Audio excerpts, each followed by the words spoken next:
আমরা এসএফআইয়ের পক্ষ থেকে এসেছি। আজকে তো আমাদের সমস্ত বিশ্ববিদ্যালয়ের ধর্মঘটে ডাক দেওয়া হয়েছে। একটা অপপ্রচার চলছে যে আমরা নাকি যারা উচ্চ মাধ্যমিক পরীক্ষার্থী তাদেরও আমরা বাধা দেওয়ার সৃষ্টি করছি, ওরকম কোনো বিষয় নেই। আমরা এখানটায় দাঁড়িয়ে আছি, আমরা এইখানে আপনাদেরকে অ্যাকশন করতে এসেছি। আপনাদের কোনো অসুবিধা হবে না, বা আমাদেরই ভাই বোনের মতন আমরা বিদ্যাপীঠের এই স্টুডেন্ট, সেখান থেকে আপনাদের ছাত্রছাত্রীদের কোনো অসুবিধা হবে না, সেদিকে আমরা অ্যাকশন করছি। সাথে আপনাদের যদি এখানে বসে রাখতে কোনো প্রকার অসুবিধা হয়, ক্যাম্পাসের ভিতরে ইউনিয়ন রুমও খুলে দেওয়া হয়েছে, আপনারা সেখানেও বসতে পারেন, মানে কোনো প্রকার অসুবিধা নেই।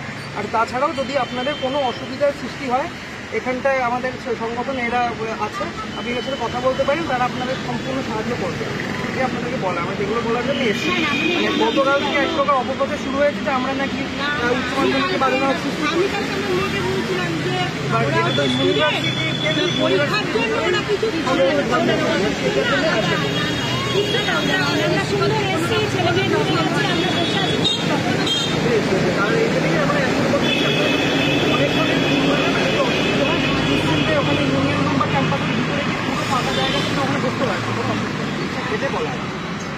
Thank you.